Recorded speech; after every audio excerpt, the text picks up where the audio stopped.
இனிய பிறந்தநாள் நல்வாழ்த்துக்கள் அண்ணா என்டிஆர் அண்ணா அவர்களே. மறந்து போறது உங்களுடைய அடுத்த படத்தோட கிளிம்சஸ் விட்டுட்டீங்க. ஸோ அந்த கிளிம்சஸ் தான் இங்கே தமிழ்நாட்டிலிருந்து நாங்கள் சென்னையிலேருந்து நாங்கள் பார்க்க போகிறோம். அது எப்படி இருக்க போகுதுன்னு பார்க்கறது ரொம்ப ஆர்வமாக இருக்குது. என்ன காரணம்னா உங்களுடைய ஆக்டிங் ஒரு பக்கம் போனாலும் உங்களுடைய டிரெக்டர் பிரசாந்த் நீல் அவங்களோட டிரெக்ஷனில் பண்ணுறீங்க. ஸோ கேஜிஎஃப் சாப்டர் 1 சாப்டர் 2 பண்ண அதே டிரெக்டர், அதே மியூசிக் டிரெக்டர் ரவி பஸ்ரர் தான் மியூசிக் இந்த படத்துக்கு பண்ணியிருக்கிறாரு. ஸோ இந்த காம்போவில் எப்படி இருக்க போகுதுன்னு பார்க்கறதுக்கு ரொம்ப ஆர்வமாக தான் இருக்குது. ஸோ அதில் எந்த விதமான குறையும் இல்லை. நம்ம டைரெக்டாக பார்த்துருவோம். அதுக்கப்புறம் சில எனக்கு என்ன தோணுச்சுங்கிறத அவங்க கூட ஷேர் பண்ணலாம். ஓகேவா? பார்த்து வந்துருமா வாங்க. ஆனால் தமிழை விட்டுட்டாங்க. பிரிட்டிஷ்காரங்க நம்ம நாட்டுக்கு காட்டன், ஸ்டீல் அண்ட் ஸ்பைசஸ்க்காக வந்தாங்க. அதுதான் ரொம்ப இது. நான் தெலுங்குல இருந்துச்சுன்னா சில டைலாக்லாம் மாசான டைலாக்லாம் ஒன்றுமே புரியாது. தமிழில் வந்து கேஜிஎஃப் எப்படி டப்பிங் பண்ணாங்களோ அந்த இது கொடுத்தாங்களோ உயிர் கொடுத்தாங்களோ அதே மாதிரி இங்கிலீஷ் தமிழ்லையும் இந்த படத்துக்கு கொடுத்துருக்காங்களா இல்லை இதுக்கு வேறு எதுவும் கொடுத்துருக்காங்களான்னு தெரியல. ஓகே, ரொம்ப நாள் ஆச்சுன்னு நினைக்கிறேன். நான் ரொம்ப நாள் கழிச்சு உங்களை திரும்ப மீட் பண்ணுறேன். நடுப்புற ஒரு 10 நாளாக வந்து எதுவுமே பண்ணலை. ஸோ அதுக்கான ரீசன் வந்து பசங்களுக்கு லீவ் விட்டாச்சு. ஸோ சம்மர் வெக்கேஷன் போட்டு வெளில போயிருந்தோம். அதனால ரிலேட்டிவ்ஸ்லாம் வீட்டில் இருந்தாங்க, நாங்கள் ரிலேட்டிவ்ஸுக்கு போயிருந்தோம். ஸோ அவங்களெல்லாம் வச்சுக்கிட்டு நம்ம வீடியோ மேக் பண்ணிட்டு போஸ்ட் பண்ணிட்டு இருந்தோம் அப்படின்னா நல்லா இருக்காது. வந்தவங்களை ஃபஸ்ட்டு நல்லபடியாக கவனிச்சு அனுப்புறதான் நம்மளுடைய இது. ஸோ ஃபஸ்ட்டு அதை முடிச்சாச்சு. ஸோ இனிமேல் தான் டே பை டே உங்களுக்கு வீடியோஸ் எல்லாமே வந்துகிட்டே இருக்கும். ஸோ எனக்கு ரொம்ப சப்போர்ட் பண்ண உங்களுக்கு ரொம்ப நன்றி சொல்லிட்டு இந்த படத்தோட ட்ரெய்லர் கிளிம்சஸ் பார்த்து வந்துருமா வாங்க. தமிழில் இருக்குது ஃபஸ்ட்டு பார்த்து. விளம்பரம் போடுறான் விளம்பரத்தை ரைட் கொடுப்போம். சிக்னல் குறையா இருக்கு, என்ன பிரச்சனை இல்லை. எடுத்தோடனே கன்னா ஓகே. பிரிட்டிஷ்காரங்க நம்ம நாட்டுக்கு காட்டன், ஸ்டீல் அண்ட் ஸ்பைசஸ்க்காக வந்தாங்க. ஓகே, ஆனா 250 வருஷம் என்டிஆர் தான் வாய்ஸ் பண்ணிருக்காரு. சூப்பரா இருக்கு. Oh my god. ஒரு செடி. They came here for the opium poppy, which produces the most addictive substance in the world. Heroin செடி. உலகத்திலேயே ஓபியத்தை அதிகமா கல்டிவேட் பண்றது 2 இடங்கள்ல தான். ஆப்கானிஸ்தான். சூப்பரா பண்ணிருக்காங்க. and golden triangle. பிரிட்டிஷ்காரங்க அதை கைக்குள்ள வச்சுக்கிட்டு 95% ஓபியம் ட்ரேட கண்ட்ரோல் பண்ணாங்க. In 1947, when the British left India, they also left behind the most profitable business in the world. அதனால அந்த வியாபாரம் 2ஆ பிரிஞ்சது.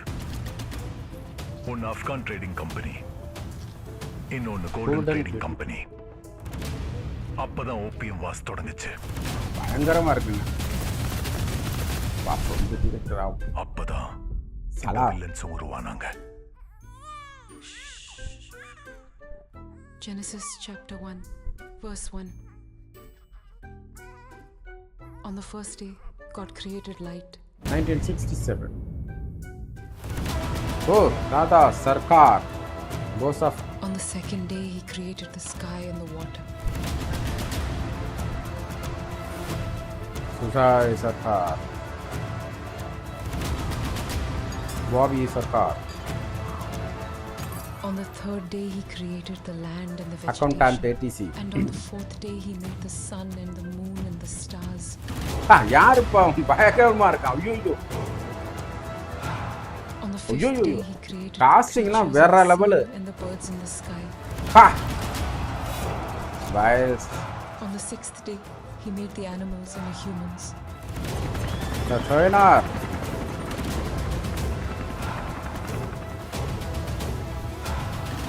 Chinese. Thank you. Yes. And on the seventh day God rested. God rested. And then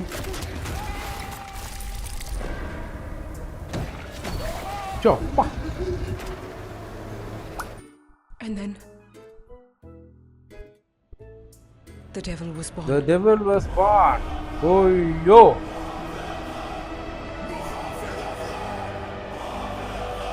Happy birthday, Luca. ஆண்டவன் எனக்கு ஒரு வரம் கொடுத்திருக்கான். Trigger அழுத்துனதும் மறந்து போற. ஆண்டவன் வர கொடுத்தாரா?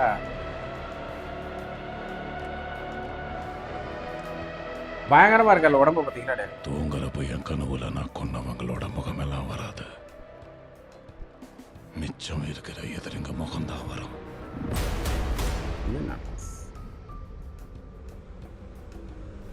தப்பி தவறி கூட என் கனவுல வர வேண்டாம்.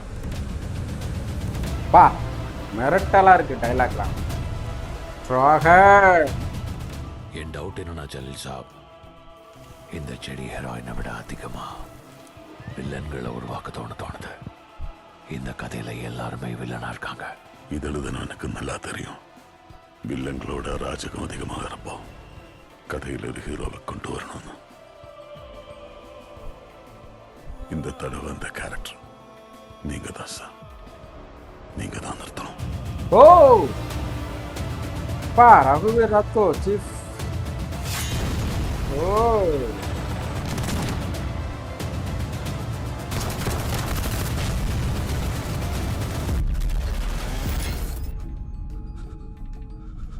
இது இந்த ட்ரிபிள் ஆர்ல அந்த சிங்கத்தை நிறுத்து அதே சீன் மாதிரி இருக்குல்ல.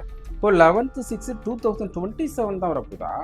பா இன்னும் 1 year ஆக போகுது. அதுக்கு முன்னாடி அதுக்கு என்னத்த சொல்றதுன்னு தெரியல. போகும் வேற லெவலில் இருக்கு.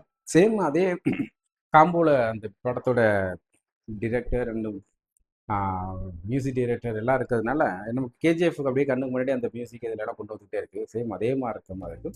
பட் ஏன்னா தமிழில் வந்து நம்ம என்டையரே டப் பண்ணிட்டாப்ல இருக்குது. வேறு லெவலில் இருக்குது. வாய்ஸ் உண்மையிலே சூப்பராக இருக்குது. டயலாக்லாம் வெறித்தனமாக இருக்குது. தூங்குறப்ப என் கனவுல நான் கொன்னவங்களோட முகமெல்லாம் வராது. மிச்சம் இருக்கிற எதிரிங்க முகம்தான் வரும். அதான் 1947 வெளில போனாலும் அதுக்கப்புறம் வந்து இந்த கொக்கைன் அந்த ஒரு செடியை வந்து இங்கே நட்டு விட்டுட்டு போயிட்டானோ அதனுடைய இம்பேக்ட் அவ்வளோ பெரிய எதிரிகளை உருவாக்கிட்டு இருக்கு. அந்த பக்கம் ஆப்கானிஸ்தான் ஒரு இது இருக்குது, இந்த பக்கம் கோல்டன் இது ஒன்று இருக்குது. இது ரெண்டுத்துக்கும் மிகப்பெரிய ஒரு பிரச்சனை நடந்துட்டு இருக்கு. அது செம்மையாக இருந்துச்சு. ஸோ இது 2 சாப்டர் வரப்போதா 3 சாப்டர் எடுக்க போகிறாங்கன்னு தெரியல. ஏன்னா கிட்டத்தட்ட 6-7 பேர் வில்லனாக இருக்காங்க. கடைசியாக வந்து எல்லா ஸ்டேட்லேயும் ஆளாக ஒருத்தவங்களும் போட்டாங்க. மலையாளத்துலேருந்து போட்டாங்க, பாலிவுட்லேருந்து போட்டாங்கன்ட்டு, தெலுங்கு இண்டஸ்ட்ரிலேருந்து போட்டாங்க. தமிழ் யார் போட்டா? தமிழ் யாரும் தெரியலையே. தமிழ் வருஷத்துலேருந்து யாரும் வரல. மேபி படம் ஃபுல்லாக பார்த்தா தெரியும்னு நினைக்கிறேன். பேன் இந்தியா மூவிங்கனால எல்லா ஸ்டேட்லேயும் ஆளுக்கு ஒரு ஆளை தூக்கி போட்டுட்டாங்க. எனக்கு ரொம்ப பிடிச்சிருந்துச்சு. நீங்கள் எப்படி ஃபீல் பண்ணீங்க? அவரோட பர்த்டே ஸ்பெஷலாக வந்து பயங்கர ரத்த வெறியோட பயங்கர முரட்டத்தனமான ஒரு படத்தை கேஜிஎஃப் பார்க்கும்போது எப்படியும் அவ்வளோ அப்படின்னு பார்த்த மாதிரி அதே மாதிரி தான் ஃபீல் ஆகுது. பட் இருந்தாலும் நம்ம கேஜிஎஃப் ஃபர்ஸ்ட் டைம் பார்க்கும்போது அது பெரிய இம்ப்ரெஸ் பண்ணிச்சு. இம்ப்ரெஸ் அப்படின்றத தாண்டியும் அந்த மாஸ், அந்த பிஜிஎம், அந்த ஒரு லுக்கு, அந்த டயலாக் டெலிவரி அது வந்து பார்க்கும்போது வேற லெவல். அதனால பிளாக் பஸ்டர் ஹிட் ஆயிடுச்சு. ஸோ அதே இதில் அப்படியே வர்றதுனால எனக்கு பெருசாக ஒரு இம்பாக்ட் கிரியேட் பண்ணல. மேபி திரைக்கதை அந்த எடுத்த விஷயம் அதெல்லாம் வச்சு பார்க்கும்போது தான் படத்தோட ஒரு ஹிஸ்ட்ரி தெரியும். இப்போதைக்கு இந்த கிளிம்சஸை பார்க்கும்போது எனக்கு கேஜிஎஃப்பும் இதுவும் அப்படியே பயங்கரமாக ஒரு ஒட்டுற ஒரு ஃபீல் வருது. பெருசாக இல்லையோ அப்படின்னு தோணுது. நீங்கள் எப்படி ஃபீல் பண்ணீங்கன்னா என்டிஆரோட ஃபேன் அப்படிங்கும்போது இந்த கேஜிஎஃப் பார்க்கும்போது அப்பா யஷ் நடிச்சிருக்காரு, இதே நம்ம ஊரில் அந்த என்டிஆர் நடிச்சிருந்தா அப்படி இருக்கும், இந்த பக்கம் வந்து விஜய் நடிச்சிருந்தா அப்படி இருக்கும், அந்த பக்கம் அவர் நடிச்சு அப்படியே நம்ம கற்பனை பண்ண விட. ஸோ அந்த மாதிரி இவங்களுக்கும் தோணிருக்கும் போல இருக்கு. ஸோ அவர்களை கூப்பிடு, இதே மாதிரி ஒரு படத்தை பண்ணு, நான் பண்ணுறேன் அப்படிங்கிற மாதிரி பண்ணியிருப்பாங்க போல இருக்கு. ஸோ இதெல்லாம் அவுட்டு வெளியில் வந்ததுக்கப்புறம் தான் என்டிஆர் எந்த அளவுக்கு ஸ்கோர் பண்ணியிருக்கிறாரு இவங்களுடைய இதில் வந்து காம்போல என்டிஆரா இந்த பக்கம் யஷா அப்படிங்கிற ஒரு இவர் கூட பண்ணிட்டார் நினைக்கிறேன்ல. அவர் பேர் என்ன? ஐயோ நல்ல பேராச்சே. அவர் அதே தெலுங்கு இண்டஸ்ட்ரியில் தான் அவரும் பண்ணார். பேர் கூட பார்த்தா அவர் கூட மாற்றின பாரு. சலாரில் பண்ணார். அதுவும் இதே ஸ்டைல் தான். அது பெருசாக அது போகலை. இந்த படம் பெரிய லெவலில் போகும்னு நினைக்கிறேன். பார்ப்போம், அடுத்தடுத்த அப்டேட்டில் தெரியும் இல்லையா. ஓகே. ஆனால் 1 yearக்கு அப்புறம் இந்த படத்துக்கு முன்னாடியே இந்த படத்தோட இதை விட்டுட்டிங்கன்னா அதுக்கப்புறம் நாளாக மறந்து போயிருமே. அடுத்தது அப்டேட் வந்தால் தான் ஞாபகத்தில் இருக்கு. இல்லைன்னா இப்படி ஒரு படம் வருதாங்கிறது பார்த்துட்டு திடீர்னு பார்த்தா உள்ளே வந்து நிற்கும். ஸோ அந்த மாதிரி இருக்குது. ஓகே, இவரோட பர்த்டே ஸ்பெஷலுக்காக விட்டுருக்காங்கன்னு நினைக்கிறேன். ரொம்ப நல்லா இருக்குது. எனக்கு ரொம்ப பிடிச்சிருந்துச்சு. நீங்கள் எப்படி ஃபீல் பண்ணீங்கிறத கமெண்ட்டில் சொல்லுங்கள். நெக்ஸ்ட் நானும் தெரிஞ்சுக்கிறேன். நெக்ஸ்ட் அடுத்த வீடியோவில் நம்ம திரும்ப சந்திச்சுட்டே இருக்கோம். பாய்.